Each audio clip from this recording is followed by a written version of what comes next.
한번 따라 하시겠습니다. 너희도 그렇게 하라. 너희도 그렇게 하라. 가장 어려운 설교 중에 하나가 바로 헌금에 관한 설교입니다. 분명히 헌금은 복받는 지름길임에도 불구하고 현대 교인들에게 헌금에 관한 설교를 할 때 목사의 영성을 의심하기도 하고 저희의 뭐가 깔려 있다고 생각하기도 할 뿐만 아니라 하나님의 말씀을 올바르게 받아들이지 않습니다.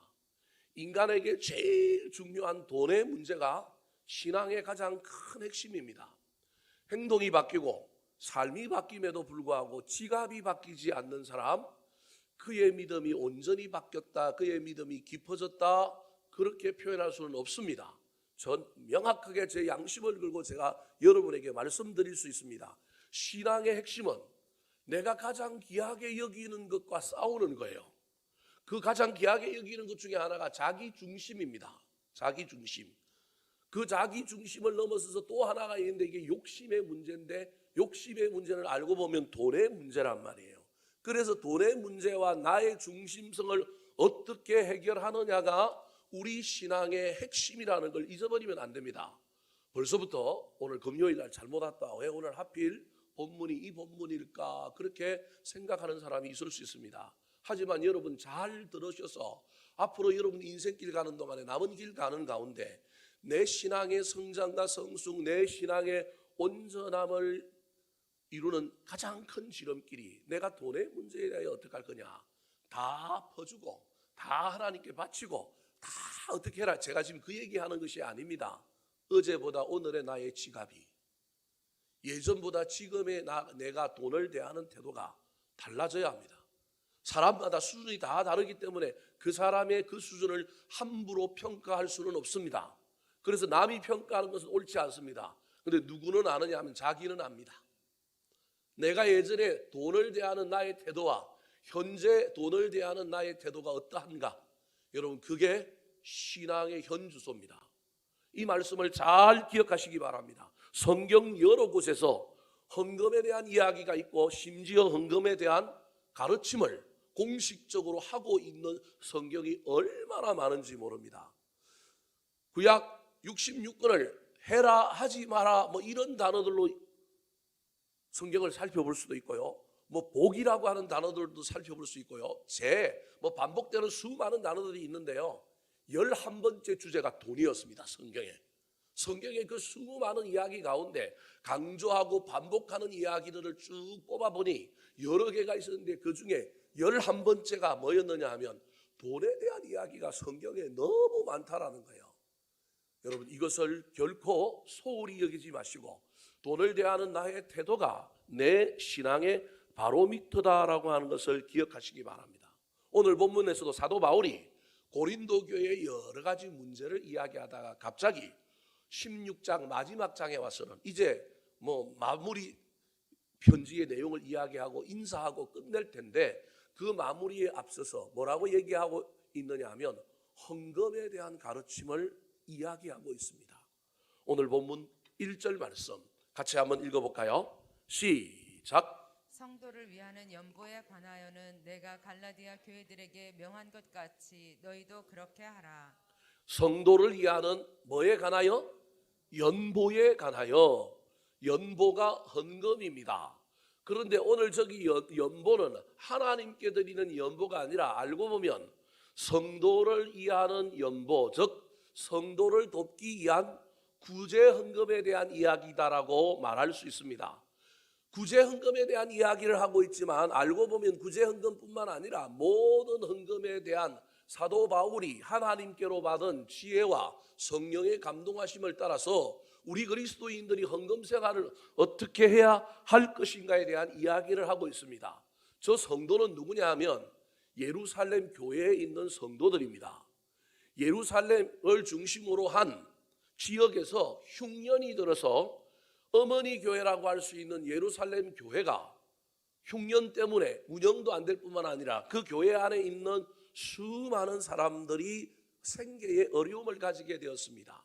초대교회 예루살렘 교회 7 집사를 세웠던 이유 중에 하나가 뭐였느냐 하면 구제의 문제 때문이었습니다. 그 말은 초대교회가 무엇에 힘썼느냐 하면 구제에 힘을 쓴 교회였다는 걸 알 수 있습니다. 그래서 유대인들만 온 게 아니라 누구도 왔느냐 하면 이방인 헬라인들도 왔는데 교회 일들을 감당하는 사람들이 대부분이 유대인들이다 보니 유대인들에게는 좀 더 퍼주고 잘했는데 헬라인들에게 대하여 잘 못하다 보니 싸움이 난 거예요. 분쟁이 생긴 거예요. 그래서 이걸 사도들이 할 일이 아니라 사람을 따로 세우자. 그래서 7집사를 세웠는데 7집사의 대부분이 헬라계였습니다.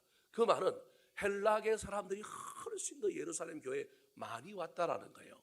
교인들로 예배하러 왔지만 그 예배하러 왔던 사람들이 전부 이주민, 난민, 가난한 사람, 어려운 사람들이었기 때문에 교회에 들어온 헌금을 가지고 그 사람들을 구제할 수밖에 없었던 상황이 펼쳐졌다라는 거예요. 근데 이제는 역전이 되어서 이 예루살렘 지역에 흉년이 드니까 흉년 때문에 그 일도 못할 뿐만 아니라 교회가 힘드니까 터키를 중심으로 소아시아 지역과 저 마게도냐 그리고 고린도 이런 쪽에 사도 바울이 개척한 교회에 사도 바울이 편지를 보내서 우리의 모교회 어머니 교회가 힘든데 그래도 우리는 지금 흉년이 들지 않고 잘 살고 있으니 이번에 헌금을 좀 해서 예루살렘 교회에 보내자 그런 말입니다. 그래서 이미 빌립보 교회도 편지를 보냈고 오늘 보면 1절에 보니까 갈라디아 교회에 명한 것 같이 너희도 뭐 하라고요? 그렇게 하라. 그래서 오늘 설교 제목이 너희도 그렇게 하라입니다. 그럼 어떻게 해야 될까요? 하나님께서 사도 바울을 통하여 우리에게 건면하고 있는 헌금 생활의 태도와 자세, 우리도 어떻게 그렇게 해야 될까요? 첫 번째입니다. 따라 하시겠습니다. 각 사람이 수입에 따라 해야 합니다. 각 사람이 수입에 따라 해야 합니다. 저기 여러 원칙이 들어있지만 제가 뭉뚱그려서 하나로 만들었습니다. 사도 바울이 건면하고 있는 헌금의 첫 번째 원리, 각 사람이 하라는 겁니다. 2절 말씀 같이 한번 읽어볼까요? 2절 시작. 매주 첫날에 너희 각 사람이 수입에 따라 모아두어서 내가 갈 때에 연보를 하지 않게 하라. 세 번째 다룰 건 내버려 두고 2절 상반절만 보면 사도 바울이 이야기하고 있는 헌금의 원리가 3개가 나오는데 첫 번째가 매주 첫날에, 두 번째가 너희 각 사람이, 세 번째가 수입에 따라 하라는 거예요. 자, 매주 첫날이라고 하는 말은 주일을 의미합니다. 안식구 첫날, 그게 주일이지 않습니까? 그래서 초대교회가 이때부터 사도 바울이 편지할 때부터 언제 모였는지를 알 수 있게 해주는 구절이 저 구절입니다. 안식구 첫날, 매주 첫날에 모인 거예요. 우리는 첫날을 월요일로 알지만 그 당시 달력의 상황 속에서는 첫날이 뭐였다라는 거예요? 주일이었다라는 거예요. 세상 사람들은 그날부터 일하지만 예수 믿는 사람들은 그날이 부활절이기 때문에 예수님이 부활한 날이기 때문에 매주 첫날에 모였습니다. 제가 지금부터 여러분들에게 세게 얘기할 거기 때문에 시험 드시는 분들이 있을 수 있습니다. 그래도 어쩔 수 없습니다. 매주 첫날에라고 하는 저 말 속에 죄송합니다. 오해하지 말고 들으십시오. 매주 헌금하라는 얘기입니다. 벌써 이제 마음이 싱숭생숭하죠. 매주 첫날에. 그러니까 초대교회 교인들은 매주 뭐에 따른 거예요? 헌금에 따르는 거예요. 무슨 헌금이든지 뭐 상관없이 매주가 부활절이요, 매주가 주님의 날이요, 매주가 은혜였기 때문에 매주 헌금했습니다. 두 번째, 매주 헌금만 하는 것이 아니라 언제도 어떻게 헌금했다고요? 각 사람이 헌금했습니다. 또 기분 나쁘게 듣지 마십시오. 부부가 와서 한 헌금을 하는 것이 아니라 어떻게 했다고요? 11조를 제외한 헌금은 각 사람이 했습니다. 여러분 이제 처음 듣기 때문에 우리 목사님 헌금에 대한 설교 안 하다가 오늘 부담을 팍팍 주네. 부담을 줘도 어쩔 수 없습니다. 이건 가르쳐야 되고 아는데 못하는 거하고 못 배워서 못하는 거하고는 천지 차이기 때문에 제가 여러분에게 알려드린 겁니다. 헌금은 매주 하는 겁니다. 기분이 나쁠 거예요. 어쩔 수 없습니다. 그래도 이게 성경이 우리에게 이야기하고 있는 원리이기 때문에 그럽니다. 헌금은 언제 하는 거라고요? 매주 하는 겁니다. 헌금은 어떻게 하는 거라고요? 각 사람이 하는 겁니다. 각 사람이. 물론 이 말에 각 사람이라고 하는 말은 헌금에 참여하지 못할 사람이 있다 없다? 없다. 모든 사람은 헌금자여야 한다라고 하는 의미가 저 안에 있는 겁니다. 어떤 사람은 하고 어떤 사람은 하지 않는 것이 아니라 너희 각 사람이라 하는 겁니다. 이 각 사람에 죄송한 이야기지만 부부도 예언은 없습니다. 자녀도 예언은 없습니다. 왜냐하면 하나님 앞에 우리 각자의 개인은 개개인이고 개개인의 구원의 문제와 개개인의 은혜가 있기 때문에 그 은혜에 대한 보답으로 우리가 헌금하는 거라고 한다면 그건 부부가 아닙니다. 가정이 아닙니다. 물론 가정 단위로 부부 단위로 해야 하는 헌금들의 특징을 가진 헌금들이 있습니다. 그러나 여러분 그 외의 것들은 전부 매주 첫날에 어떤 사람이 한다고요? 각 사람이 하는 겁니다.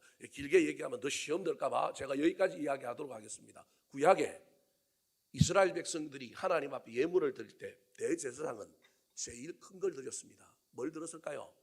수송아지. 사람에 따라서 회중의 대표는 누구, 족장은 뭘 드리고 성경에 보면 예물을 드리는 방법이 다 있습니다. 여러분 그게 수입에 따라합니다. 경중에 따라, 자기가 받은 은혜에 따라서. 그런데 여러분 일반 백성들은 뭘 드리게 되어 있느냐 하면 가난한 사람은 뭘 드리게 되어 있는 사람이냐면 구약에는 가난한 사람들을 위한 약자들을 위한 그 하나님의 법칙이 철철철 넘쳐 흐르는데 헌금에 있어서 가난하다고 예외를 두지 않았습니다. 오해하면 안 됩니다. 밭에 이삭의 내두개를 남겨뒀고요. 이삭 죽기도 하게 만들고요. 가실수를 다 따지 않고 남겨두고요. 가난한 사람들을 위하여 11조를 드리는데 3년마다 가난한 사람들을 위하여 드리는 11조도 있었고요. 수없이 많은 가난한 자들을 배려하는 이야기가 구약성경 율법에 나와 있습니다. 그렇다고 가난한 자들 너희들 헌금 면제 이러지 않았다라는 거예요. 가난한 사람들도 드리라는 거예요. 왜냐하면 이건 구원의 문제와 관련이 있고 이건 은혜의 문제이기 때문에 그렇다라는 거예요. 헌금이 그냥 기부금 세금이 아니라 이건 은혜의 정표이기 때문에 그렇다라는 거예요. 그래서 가난한 사람들은 헌금을 어떻게 드리느냐 하면 산에 가서 뭐 잡아다 바쳤어요? 산 비둘기. 없으면 산에 가서 그 당시에는 오늘과 달리 비둘기들이 너무 착해갖고 쉽게 잡혀줬던 모양이에요. 없지만 쉽게 구할 수 있는 무슨 비둘기? 산 비둘기. 그것도 힘들면 산에 가서 비둘기 많이 잡아다가 집에서 뭐 하면 돼요? 그럼 무슨 비둘기? 집 비둘기. 집 비둘기나 산 비둘기 바치면 되는 거예요. 돈이 없다고 못 바치는 게 아니다라고 하는 것을 알려주기 위하여 구약에 하나님께서 이스라엘 백성들에게 제물을 바칠 때는 사람들에 따라서 차등으로 바치게 했을 뿐만 아니라 어떻게 했느냐 하면 가장 가난한 사람, 가장 어려운 사람들도 그 헌금에 참여할 수 있도록 너희들은 산에 가서 비둘기 잡아 드리든지 아니면 집에서 키웠던 집 비둘기 드리라. 헌금은 예외가 없다. 뭐 요즘 현대 유튜브 같은 데 보면 11조를 해야 되니 만약에 절기를 지켜야 되니 만약에 수많은 이야기가 있지만요. 여러분 거기에 속으면 안 됩니다. 헌금 이꼴 우리의 은혜의 방편입니다. 대부분 헌금의 무용론을 주장하는 사람은 잘 드리면서 주장하는 사람이면 제가 그 사람들하고 얘기도 좀 해보고 싶고 토론도 좀 해보고 싶고 어떻게 하면 이 헌금의 문제를 잘 또 교회가 관리하고 잘 쓸 거냐. 대부분의 사람들이 헌금의 무용론을 주장하는 이유 중에 하나가 구약에 그게 있었던 신약에 왜 그걸 해야 되냐는 거예요. 또 하나는 헌금은 자원에서 드리는 건데 자원에서 드려야 됩니다. 조금 이따 제가 설명할 겁니다. 그러면서 왜 억지로 자꾸 거두려고 그러냐. 여러분 억지로 거두면 안 됩니다. 억지로 거둬야 될 일이 아닙니다. 헌금은 은혜의 징표요 은혜의 방편입니다.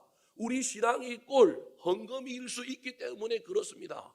그런데 그걸 폐지하자고 주장하는 사람들 대부분 헌금의 문제에 걸려 있는 사람들, 헌금과 관련하여 인색한 사람들이 주장하는 겁니다. 그래서 자유롭게 하자라는 거예요. 자유롭게 하십시오. 괜찮습니다. 자유롭게 하십시오. 그거 우리 하나님이 자유롭게 하시는 걸 더 원하시고 현대 교회도 어떻게 헌금을 강요합니까? 제가 여러분에게 헌금을 강요해 본 적이 있습니까? 없습니다. 자유롭게 하시면 됩니다. 성령의 감동을 따라 본인의 마음에 맞는 대로 하시면 됩니다. 그런데 제가 여러분에게 말씀드리고 싶은 것은 심은 대로 거둡니다. 그래서 하늘에 예수님께서는 뭘 쌓으라고요? 보물을 쌓아라 뿐만 아니라 오늘 본문과 똑같이 이 헌금을 대해서 이야기하고 난 다음에 실제로 모인 헌금을 가지고 이제 고린도 교회의 헌금을 예루살렘 교회에 전하기 위하여 또 고린도 후서라고 하는 편지의 헌금에 대한 이야기를 사도 바울이 하고 있는데 그때는 뭐라고 이 부분에 대해서 이야기했을까요? 자, 고린도서 9장 6절 말씀 같이 한번 읽어볼까요? 시작. 이것이 곧 적게 심는 자는 적게 거두고 많이 심는 자는 많이 거둔다 하는 말이로다. 각각 그 마음에 정한 대로 할 것이요 인색함으로나 억지로 하지 말지니 하나님은 즐겨내는 자를 사랑하시느니라. 자, 심는 대로 거둔다라는 얘기를 갈라디아서에서는 그냥 심는 대로 거둔다라고 얘기했는데 고린도서 6장에서는 똑같이 사도 바울이 심는 대로 거둔다고 이야기하면서 그 심는 것을 무엇으로 해석하고 있느냐 하면 헌금으로 해석하고 있습니다. 그러면서 7절에 각각 그 마음에 뭐한 대로 억지로 하지 마라, 정한 대로 해라. 그러나 하는 거라면 어떻게 하라고요? 인색함으로나 억지로 하지 말고 하나님은 즐거이 내는 자를 사랑하시니까 자원하여 어떻게 내라고요? 즐겁게 내라는 거예요. 자원하여 즐겁게 하십시오. 그런데 제일 중요한 건 아까 우리가 받은 은혜에 따라서 내는 겁니다. 앞에 있는 2절 말씀을 다시 한번 우리 방송실 보여주실까요? 매주 첫날에 내는 겁니다. 두 번째로는 각 사람이 내는 겁니다. 두 번째로는 수입에 따라서 내는 겁니다. 그 말은 무슨 말이냐면 여러분 헌금이 은혜의 결과라고 한다면 저와 여러분은 헌금함으로 하늘에 뭘 쌓고 있는 겁니까? 은혜를 쌓고 있고 복을 쌓고 있는 겁니다. 죄송한 이야기지만 여러분 저와 여러분이 헌금하여 하늘에 쌓은 것이 내가 받은 은혜의 양입니다. 내가 이 땅에서 복을 엄청나게 받았는데 그 복과 하늘에 쌓인 복이 오차가 너무 많이 생기면 곤란해질 겁니다. 주신 분은 딱 아니까 하나님은 안단 말이에요. 물론 우리 하나님이 율법적으로 그거 계산해야 뭐 잘했니 못했니 그럴 뿐은 아니지만 헌금의 원리에 가장 중요한 것이 뭐냐 하면 여러분 수입에 따라 드리는 건데 수입에 따라 드렸다는 건 내가 받은 복에 비례하여 내가 하나님께 드리는 은혜인 거예요. 은혜에 대한 감사인 거예요. 그래서 내가 드린 헌금이 꼴 내가 받은 복입니다. 잘 생각하셔서 이 말씀에 넘어지지 마시고 너희도 그렇게 하라라고 하는 이 말씀을 잘 기억하여 각각 개인이 각각 비교하여 저 사람보다 많이 내라. 제가 절대 그런 얘기하는 것이 아닙니다. 여러분 받은 은혜에 대한 보답으로 헌금 생활을 하시기 바랍니다. 할 수만 있다면 매주 하시기 바랍니다.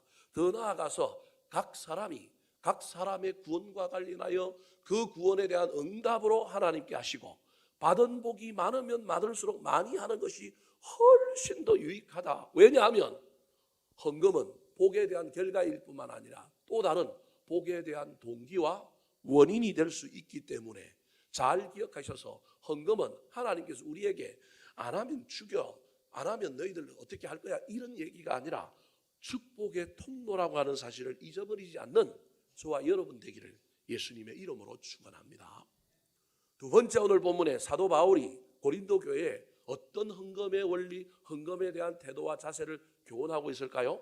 첫 번째가 뭐였느냐 하면 각 사람이 수입에 따라 해라. 할 수만 있다면 매 주일 첫날에 해라.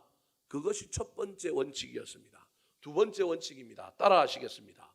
미리 준비하여 드려야 합니다. 미리 준비하여 드려야 합니다. 2절 말씀 다시 한번 읽어볼까요? 시작. 매주 첫날에 너희 각 사람이 수입에 따라 모아두어서 내가 갈 때에 연보를 하지 않게 하라. 매주 첫날에 너희 각 사람이 수입에 따라 드리는데 어떻게 드리느냐 하면 모아두어서 드리라는 거예요. 이 말은 사도 바울이 갔을 때 그날 헌금하지 말고 미리 헌금을 모아두었다가 예루살렘 교회에 보내자, 그런 문자적인 의미입니다. 저기서 나오는 원리가 헌금은 당일날 와가지고 그냥 쭈삣쭈삣 어쩔 수 없는 상황 속에서 하는 것이 아니라 차라리 그럴 헌금은 그냥 눈 딱 감고 하지 마시고 할 수만 있다면 헌금은 어떻게 하자고요? 미리 준비해서 하자, 그런 말입니다. 초창기 한국교회 믿음의 선조들, 믿음의 좋은 본을 보였던 사람들, 여러분 주일날 한복 토요일 되면 곱게 다림질 해가지고 교인들이 주일날 최고의 옷을 입고 나오려고 준비했습니다. 토요일 날만 되면 주일날 교회 입고 갈 옷을 딱 따로 떼어서 딱 걸어두었습니다. 오늘날은요, 우리가 주중에 너무 힘들게 일했다고 주일날은 가능하면 어떻게 입고 오려고 그래요? 편하게 입고 오려고 그래요. 그런데 그러지 않았다라는 거예요.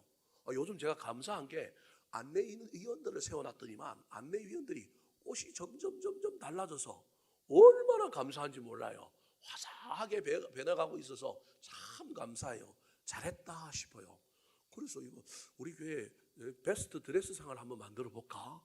이런 생각이 들 정도로 여러분 가능하면 꼭 교회에 올 때 좋은 옷을, 깨끗한 옷을, 준비된 옷을 입으려고 애를 쓰시기 바랍니다.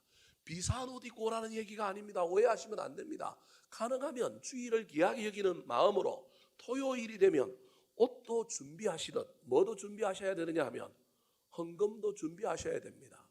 초창기 한국교회 신실한 믿음의 사람들은 적은 돈이지만 그 돈을 뭐해서 드렸어요?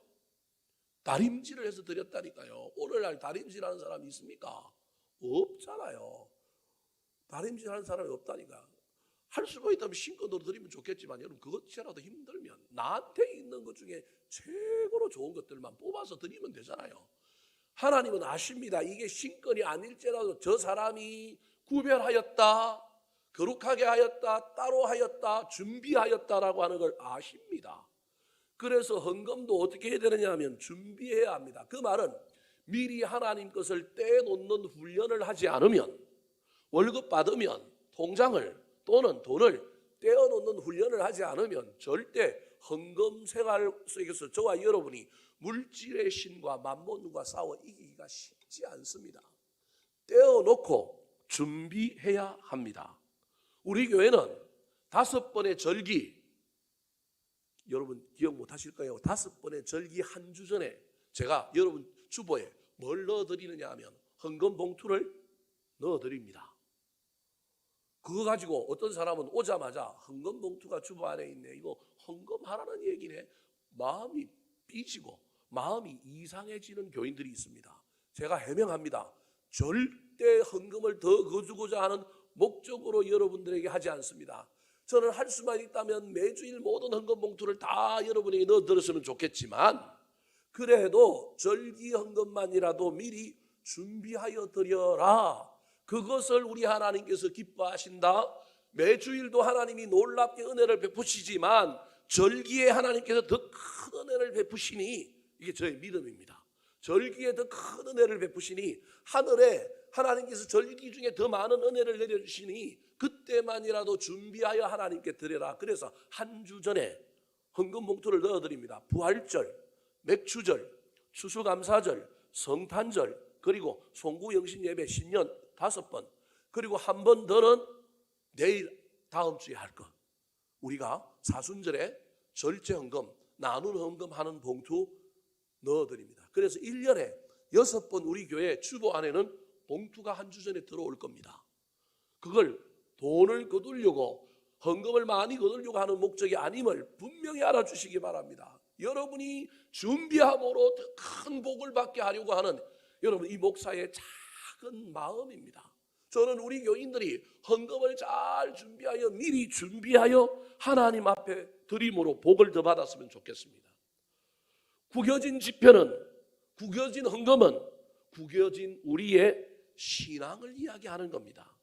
할 수만 있다면 미리 준비하고, 할 수만 있다면 주일날 전에 다른 헌금 봉투도 미리 집에 좀 갖다 놓았다가 교회에서 헌금 봉투가 없어져 갖고 난리가 나서 제가 헌금 봉투를 또 시켜야 할 정도로 미리 헌금 봉투 좀 집에 갖다 놓고 그 갖다 놓은 것에 헌금을 미리 넣으면서 기도하시기 바랍니다. 헌금이 복받는 길의 원천이요 지름길이라고 한다면 헌금을 떼놓고 미리 준비하며 그 전날 헌금을 준비하는 가운데 하나님께 기도하면 저는 우리 하나님 더 다 잘 들어주실 것이라고 믿습니다. 그리 아니하실지라도 우리 하나님 들어주시는 분이지만 이렇게 지극정성으로 이렇게 온 전심을 다하여 우리 하나님께 준비하여 드리는데 어찌 우리 하나님께서 감동하지 않고 그 사람의 삶과 미래를 지켜주지 않겠습니까?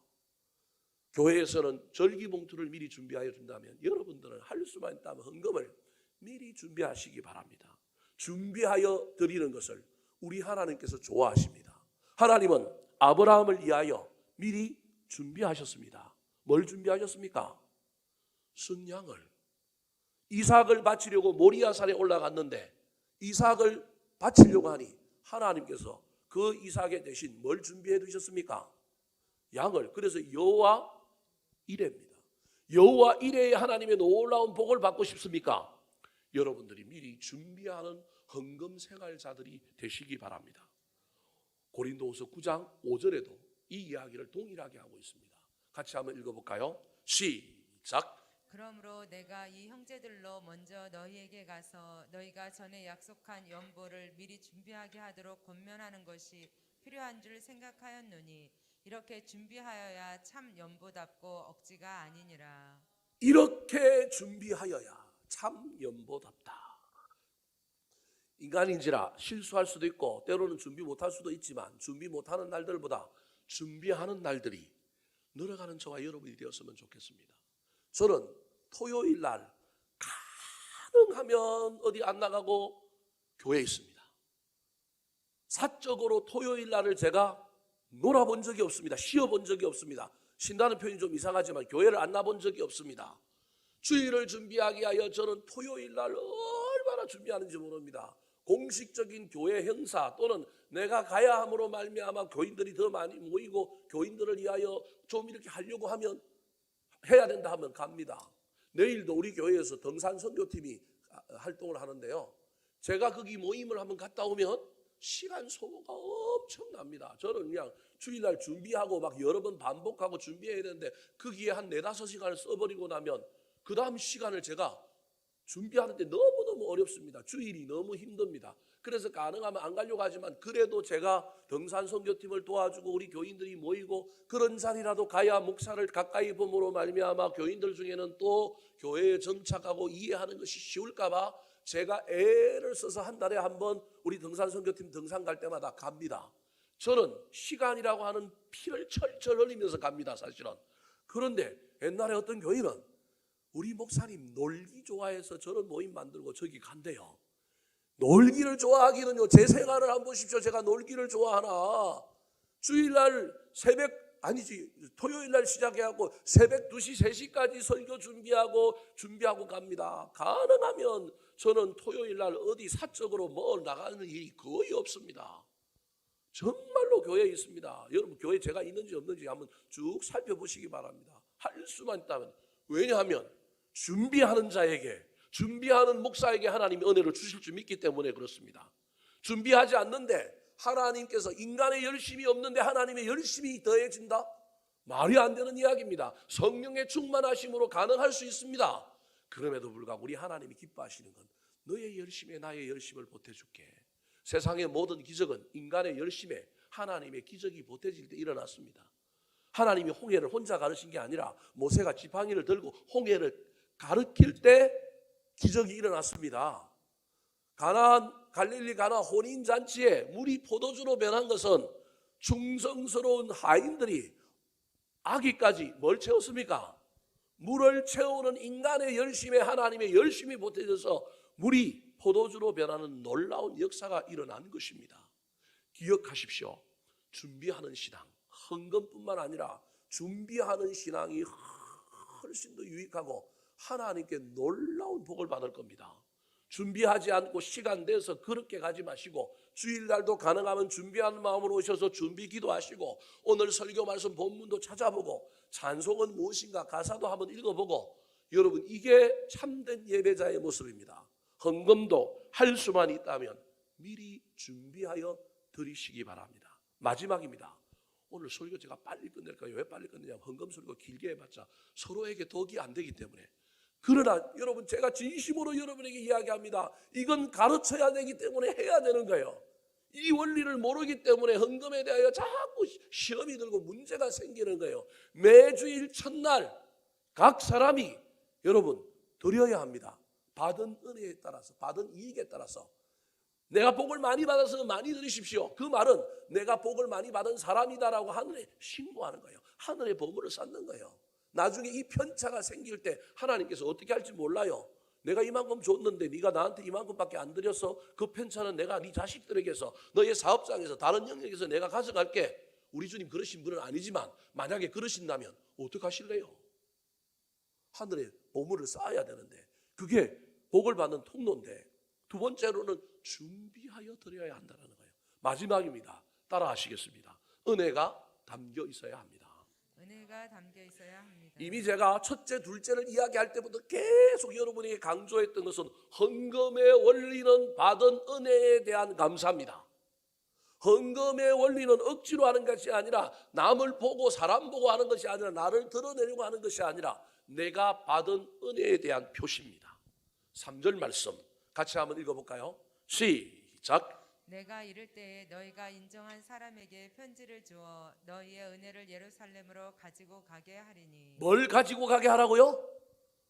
은혜를 가지고 가는 겁니다. 헌금을 들고 가는데, 헌금을 가지고 가는데 헌금 전달을 무슨 전달이라고 얘기하고 있느냐면 은혜의 전달이라는 거예요. 헌금 봉헌인데 헌금 봉헌이 아니라 알고 보니까 무슨 봉헌이라고요? 은혜 봉헌이라는 거예요. 여러분, 우리는 헌금을 드리지만 헌금을 드리는 게 아니라 내가 받은 은혜를 드리는 거예요. 이게 헌금의 정신입니다. 잘 기억하셔야 합니다. 그러면 헌금 없애자. 뭘 없애자는 거예요? 하늘로부터 내려오는 뭘 없애자고요? 은혜 없애자는 거예요. 은혜 없이 어떻게 살 수 있습니까? 은혜 없이 산다는 건 하나님 없이 산다는 건데 하나님 없이 산다는 사람들이 어떻게 믿음 생활을 할 수 있습니까? 그게 어찌 믿음입니까? 말이 안 되는 이야기라는 거예요. 헌금은 은혜입니다. 내가 받은 은혜에 대한 나의 헌신과 결단으로 드리는 거예요. 이건 지극히 당연한 겁니다. 신앙생활에서 이 지극히 당연한 것을 사람들이 자꾸 비딱하게 생각해서 없애자, 잘못됐다, 뭐 이렇게 얘기하는 거예요. 물론 3절 말씀을 다시 한번 보여주실까요? 현대교회가 실수한 것이 있습니다. 저기 보십시오. 그 헌금을 전달할 때 사도 바울이 뭐라고 얘기하고 있습니까? 내가 이럴 때에 너희가 인정하는 사람들에게 편지를 주어. 그러니까 헌금을 투명하게 잘 관리하고 제대로 전달하기 위하여 무엇인가를 했다라고 하는 의미가 너희가 인정한 사람, 고린도 교회에서 이 헌금을 전달할 때 이 배달 사고가 일어나지 않고 이게 딴 데 이상한 데 가지 않는 걸 증명할 수 있는 인정한 사람들을, 그리고 편지까지 써서 그렇게 해서 보냄으로 말미암아 헌금이 제대로 전달되고 헌금이 유용하게 잘 사용되게 하는 것을 전제로 하고 있습니다. 현대교회 헌금을 잘못됐다라고 이야기하는 많은 사람들 중에 교회가 헌금을 제대로 안 쓴다는 거예요. 관리를 잘 안 한다는 거예요. 맞는 말입니다. 현대교회가 그 헌금들을 제대로 쓰지 않고 관리하지 못하여 헌금에 대한 반감이 있게 만든 건 사실입니다. 여러분, 그렇다 할지라도 여러분, 내가 누군가에게 준 선물은 그 선물을 받은 사람이 그 선물을 엉뚱한 데 써서 내가 좀 기분이 나쁘긴 해요. 그런데 내가 선물을 준 이상 그 선물은 누구의 마음대로 누구 것이 된 겁니까? 그 사람 것이 되고 그 사람이 자원하는 바에 의하여 계획에 따라서 쓸 수 있는 겁니다. 물론 선물은 가능하면 받은 사람의 성의를 생각해서 내가 사용하는 것이 옳지요. 남한테 쓰면 안 되죠. 헌금은 그런 겁니다. 하나님께 드렸다고 한다면 이게 잘 쓰여지느냐 잘 쓰여지지 않느냐, 문제가 있느냐 없느냐, 여러분, 하나님이 그 사람들을 징계하실 겁니다. 하나님이 그 사람들을 해결하실 겁니다. 우리는 그 부분까지 물론 잘 쓰고 잘 사용될 수만 있다면 얼마나 좋겠습니까? 우리 교회 헌금이 잘 관리되고 우리 교회 헌금이 잘 사용되었으면 좋겠습니다. 우리 교회가 우리 교회만을 헌금을 위하여 쓰지 않고 나누어주고 베풀고 그렇게 썼으면 좋겠습니다. 그래서 헌금의 무용론이 아니라 헌금이 필요함을 알았으면 좋겠습니다. 그러하다 할지라도 저와 여러분은 이 헌금에 반드시 뭐가 담겨 있어야 되느냐 하면 내가 받은 은혜가 담겨 있는 겁니다. 그래서 우리는 헌금을 봉헌하는 것이 아니라 무엇을 봉헌하는 거냐면 은혜를 봉헌하는 겁니다. 그래서 교리적으로는 헌금을 뭐라고 얘기하고 있느냐 하면 헌금은 받은 은혜에 대한 감사와 하나님의 은혜를 다른 사람들에게 유통하여 평균케 하는, 보충케 하는 원리가 있다. 그렇게 신학적으로 얘기합니다. 그러니까 헌금에 담겨 있는 신학의 두 가지 원리가 있는데 하나는 받은 은혜에 대한 감사의 원리예요. 또 다른 하나는 내가 하나님께로부터 은혜를 받았으니 또는 교회가 하나님의 받은 은혜를 모아가지고 그 은혜를 가지고 다른 사람에게 은혜를 베풀므로 말미암아 하나님 닮은 그 행위를 함으로 말미암아 연약한 자, 부족한 자, 어려운 자들에게 그 헌금을 흘려보내서 채움으로 말미암아 평균케 하는 원리가 있습니다. 이걸 성경에는 보충이라고 얘기합니다. 자, 고린도서 8장 14절 말씀 같이 한번 읽어볼까요? 시작. 이제 너희의 넉넉한 것으로 그들의 부족한 것을 보충함은 후에 그들의 넉넉한 것으로 너희의 부족한 것을 보충하여 균등하게 하려 함이라. 초대교회가 이 원리를 잘 가지고 있었습니다. 사도행전 2장에 보면 초대 예루살렘 교회가 나오는데 그때 뭐 떡을 떼며 교제하며 집에서도 예배를 드리고 뭘 나누어 주고 뭐 이런 이야기들이 있지 않습니까? 이게 헌금의 원리가 받은 은혜에 감사하여 하나님께 드림으로 말미암아 공동체를 존립하게 만드는, 은혜로 말미암아 존립하게 만드는 기능이, 감사의 원리가 첫 번째 헌금의 원리라고 한다면, 또 다른 헌금의 원리는 그 공동체가 그 헌금을 외부로 뭐 해야 되는 거예요? 흘려보내는 거예요. 부족한 데를 흘려보내는 거예요. 그래서 그 부족한 것을 채우는 원리, 저걸 보충이라고 얘기했는데 그걸 평균의 원리, 평균케 하는 원리라고 얘기합니다. 쉽게 얘기하면 구제하는 거라는 거예요. 그래서 초대교회는 헌금이 꼭 퍼센테지가 그런 건 아니지만 이 두 기능이 잘 살아 있었습니다.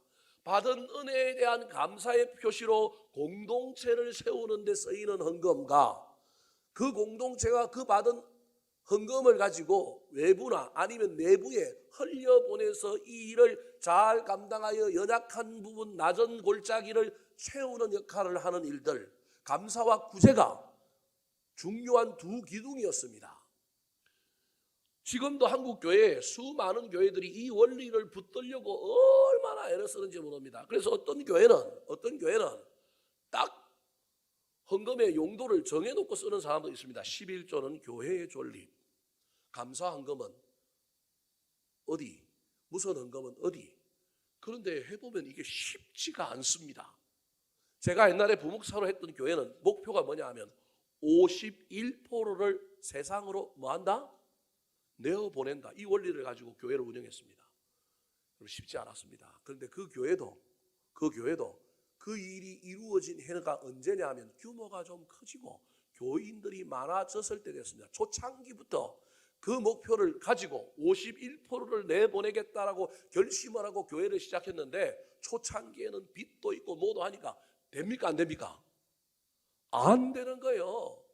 그 목사님은 교역자의 생활비는 반드시 교회 전체 예산의 10의 1조를 넘어가면 안 된다. 그래야만이 교회를 운영하는데 절반 이상을 쓰고 나머지를 어디에 내보낼 수 있느냐 하면 외부에 내보낼 수 있다. 그러고 시작을 했어요. 초창기에는 쉽지 않았습니다. 교역자의 월급이 훨씬 더 많아지는 거예요. 우리 교회도 제가 처음하고 결심한 것 중에 하나가 나는 연 예산에, 전체 예산에 10분의 1 교역자 사례비를 넘지 않아야 되겠다. 이 결심 가지고 운영하고 있습니다. 여러분 잘 모를 거예요. 우리는 지금 그거 지키고 있습니다.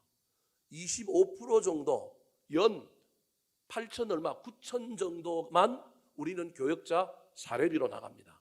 저는 할 수만 있다면 우리가 3억 8천 예산 세웠는데 3억 8천에 여러분 30%면 38, 24, 33, 9, 1억 1천까지 인건비로 교역자 사례비로 쓸 수 있습니다. 제 계산으로 하면. 근데 할 수만 있다면 그거 안 넘기려고 얼마나 애를 쓰는지 아십니까? 여러분들은 잘 모르는 것 중에 하나, 우리 정도 규모 되면 목사가 누굴 데리고 있어야 되느냐 하면 전임, 부목사나 전도사를 데리고 있어야 합니다. 근데 저는 안 데리고 있습니다. 그래서 우리 부교육자들이, 우리 파트나 준전이로 있는 분들이 사실은 고생하는 거예요. 대신에 저는 가능하면 간섭 안 하고 시간적인 여유 주고 너희들이 고생하는 것만큼 잘해주려고 애를 쓰고 이러는 가운데 부교육자를 쓰지 않기 때문에 빚을 갚아가는 거예요. 만약에 부교육자 한 사람을 쓴다 그러면 기본 사례비는 3천만 원 이상입니다. 거기에다 사택 문제 해결해야죠.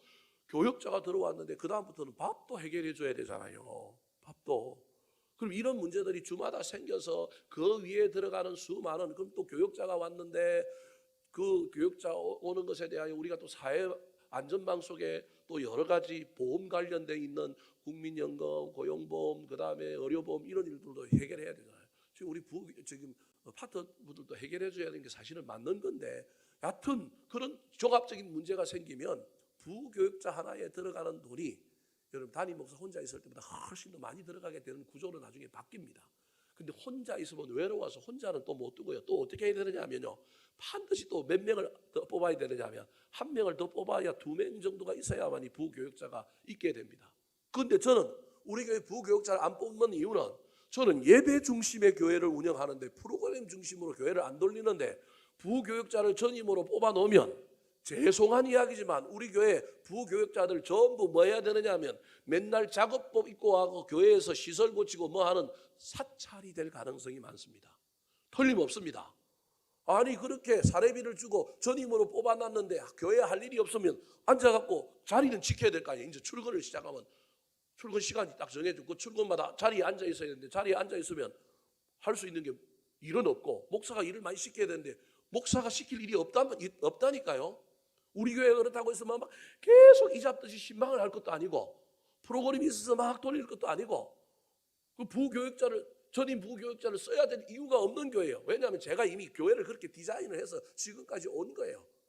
물론 이것 때문에 교회가 덜 성장했는지도 몰라요. 왜냐하면 전임 교육자를 뒀으면 전임 교육자가 훨씬 더 스킨십이 생기고 또 교인들하고 관계도 더 좋고 프로그램도 만들고 이러다 보면 더 많은 교인들이 몰려오고 교회가 커졌을 수도 있습니다. 장단점이 있습니다. 그런데 저는 선택을 우리 교회 규모에서 이렇게 한 거예요. 언제까지 이 선택을 끌고 갈 수 있을지는 모르겠어요.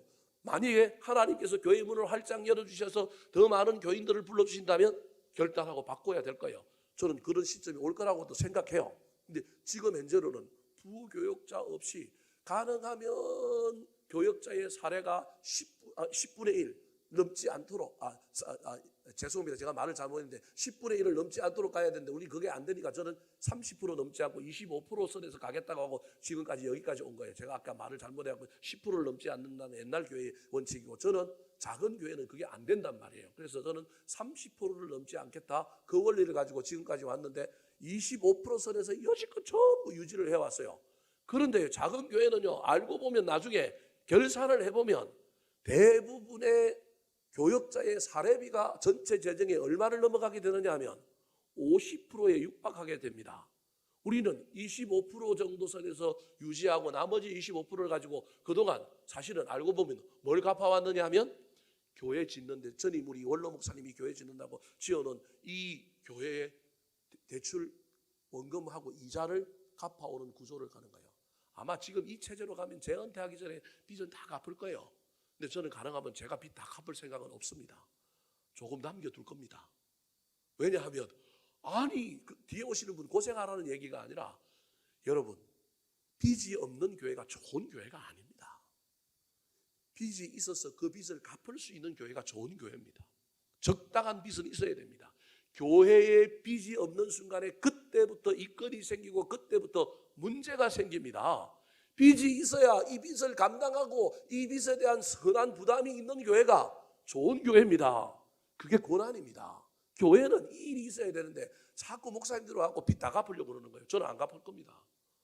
갚을 수 있는 능력이 있음에도 가능하면 좀 갚아놓고요. 나머지 조금 남겨놓고 나머지는 다른 일들을 하는데 이 일들을 감당하며 나갈 겁니다. 제가 지금 무슨 얘기를 하려고 여러분에게 이야기하느냐 하면 그럼에도 불구하고 우리 교회가 작은 교회이기 때문에 큰 교회와 달리 초대 예루살렘 교회와 달리 구제하는 일에 돈을 내보내는 일들이 많아야 되는데 그 구제하는 돈들을 내보내는 일들이 작은 교회는 경상비하고 기본 인건비 때문에 내보내기가 쉽지 않은 구조이라는 거예요. 그럼에도 불구하고 그 일을 소홀히 하면 안 되는 거예요. 저는 우리 교회가 교역자 사례비 정도 주는 만큼 나중에 외부로 돈을 내보낼 수 있는 교회까지 갔으면 좋겠습니다. 제가 작은 교회를 해보니까 작은 교회는 목표를 50% 넘게 내보는데 그러면 아마 망할 겁니다. 물론 그런 교회도 간혹 있어요. 왜냐하면 목사님이 투잡을 하거나 목사님이 다른 기관에 다른 일들을 하면서 교회에 크게 사례비의 부담을 안 줘도 되는 교회들이 있습니다. 그런 교회는 그게 가능합니다. 그리고 그런 중심의 사람들로 모여있는 교회들이 간혹 있습니다. 전문직에 있는 사람들이. 그리고 또는 구성원들이 좋아가지고 헌금 생활을 잘 하기 때문에 헌금의 규모가 크기 때문에 어떤 의미에서는 구제하는 일에 훨씬 더 많은 돈을 보태도 되는 교회들이 있습니다. 그런데 일반적인 교회, 목회자가 교회에만 헌신하고 있고 교회로부터 생계비를 책임짐을 받아야 하는 이 구조, 그 다음에 교회에 빚이 있어서 빚을 갚아야 되는 구조가 있는 교회는요, 외부로 뭘 내보내는 게 쉽지 않습니다. 그래서 가능하면 외부로 돈을 내보내려고 애를 써야 됩니다. 어떤 사람들은 저거 안 내보내고 교회를 위하여 쓰면, 또는 교회에 어떤 원금을 갚는 데 쓰면 훨씬 좋을 텐데, 그런 얘기하는 사람들도 있습니다. 그 일도 하면서 완벽하게 다 만족시킬 수 있는 일은 없습니다. 그래서 원리적으로 생각해야 됩니다. 할 수만 있다면 내보내려고 애를 써야 됩니다. 우리 교회 규모에서 내보내기가 쉽지 않으니 저는 절기 때만 되면 절기 헌금을 가지고 어떻게 하면 좀 써볼까, 교회의 구제 헌금을 책정해놓고 그 구제 헌금에서 쓰려고 하면 택도 없습니다. 올해 우리 교회 구제 헌금이 여러분 얼마나 들어올까요? 구제 헌금 많이 들어오면 한 600만 원, 500만 원 정도 들어올 겁니다. 1년에. 그거 갖고 무슨 구제를 하겠어요? 구제 못해요. 구제 헌금이 생각보다 그렇게 많지가 않습니다. 그러면 경상비를 가지고 구제 헌금에 보태서 구제하는 일을 해야 되는데 어림도 없죠. 그러니까 할 수만 있다면 절기 때 절기 헌금을 전액 한번 내보내자 결단하고 하는 겁니다. 목사인 저도 그 돈이 교회에 쓰이면 얼마나 좋겠습니까? 1분기에는 우리 교회 지출이 많았습니다. 선교도 갔다 오고 교육자 자녀 장학금도 나가고 그러다 보니까 우리가 2월이 얼마 돼서 왔느냐 하면 작년 2월이 1,800만 원 2월 돼서 왔는데, 우리 1, 4분기 이제 결산해 보면 알 겁니다. 제가 보기엔 1분기에는 마이너스일 겁니다. 마이너스가 눈에 딱 보이는데, 저는 숫자에 박습니다. 마이너스가 딱 눈에 보이는데 사순절 헌금 그거 안 내보내고 교회 재정으로 일반 재정으로 넘겨서 살림하면 교회 살림 좋게 되지 않겠습니까? 예전에 제가 늘 주마다 고민했습니다. 한 주 들어오면 한 주에 쫙 그냥 통장에서 자동 이체돼서 딱 나가버리고, 헌금이 교회에 남아있는 재정이 늘 갔다 하는 거예요. 갔다 하는 이 세월을 한 2, 3년 하다 보니까 이걸 어떻게 자꾸 마음 조마조마하며 견디느냐. 교인들은 모르지요. 근데 목사는 안단 말이에요. 이걸 어떻게 견디느냐. 맨날 조마조마해갖고 뻥끗하면 어떡하지. 물론 몇 번 뻥끗나서 제가 채웠다가 그 다음에 들어온 헌금을 가지고 또 이제 회복하고 또 이렇게 가기도 한 적이 몇 번 있습니다. 근데 제가 하나님께 기도하는 건데 세게 나갔습니다. 한 번은. 한 해 제가 하나님 앞에 기도하면서, 내가 이렇게 계속 조마조마하면서 살 수는 없으니 하나님, 내가 바깥으로 좀 내보내고 애를 쓸 테니 하나님 우리 재정 채워주십시오. 그랬더니 그 다음에는 제가 내보내는 만큼 더 큰 일들이 일어나서 회복되는 걸 보게 됐습니다. 그래서 요즘은 제가 간땡이가 좀 부어가지고요, 이제는 어떻게 하느냐 하면 마이너스가 될 것 같고 까딱까딱해 보이는 이게 눈에 보여도 내가 하나님 믿는 믿음으로 한번 해보자, 좋은 일 하자. 그래서 다음 주에 우리가 사순절에 정기적으로 해왔던 헌금 한번 할 거 아닙니까? 그거 전액 내보낼 겁니다. 만약에 교인들의 삶의 형편이 힘들어서 예전과 같이 헌금이 들어오지 않으면 보통 한 500만 원에서 600만 원 사이에 이 사순절 헌금이 들어오고요, 조금 제가 강조를 좀 덜 하거나 조금 시대 상황이 맞지 않으면 한 450만 원 정도 우리 매년 이 헌금이 들어옵니다. 근데 만약에 이번에 세 군데 보내기로 제가 이제 욕심을 부렸다면, 옛날에는 한 군데 보내고 두 군데 보냈는데 올해는 몇 군데 보내기로 결심했냐면 세 군데 보내기로 했어요. 그런데 만약에 헌금이 적게 들어와서 세 군데로 나누기가 너무 금액이 적다 그러면 전 우리 교회 경상비에 구제비 책정해 놓은 것에서 보태서라도 저는 내보낼 마음이 있습니다. 왜냐하면 내보내야 하나님이 뭐 한다고요? 채워주실 것을 저는 믿습니다. 이게 헌금의 원리하고도 똑같습니다. 교회 재정도 써보니까요, 제가 간땡이가 부어서 막 낭비하고 그런 것이 아니라 여기에는 반드시 믿음의 원리가 있어야 합니다. 헌금과 교회 재정의 사용에는 반드시 믿음의 원리가 있어야 되고, 그 믿음의 원리의 기초는 은혜가 있어야 될 뿐만 아니라 교회는 빚지는 곳입니다. 교회는 손해보는 곳입니다. 흘려보내야 합니다. 그래도 안 망합니다. 교회 망하고 사라지면 손해는 누가 손해냐 하면 하나님이 손해입니다. 그래서 저는 우리 하나님 절대 손해보려고 애를 쓰는 교회, 정말 망할 것을 각오하고 내어보내고 애를 쓰는 교회, 절대 우리 하나님이 망치 않게 할 거라고 생각하십니다. 말씀을 마치려고 합니다. 사랑하는 성도 여러분, 헌금에 대하여 여러분에게 오늘 부담되는 이야기를 말씀드렸습니다. 그런데 제가 하는 얘기가 아니고 이게 성경에 있는 이야기입니다. 매주 첫날 각 사람이 받은 이익에 따라 하라. 할 수만 있다면 미리 준비해서 해라.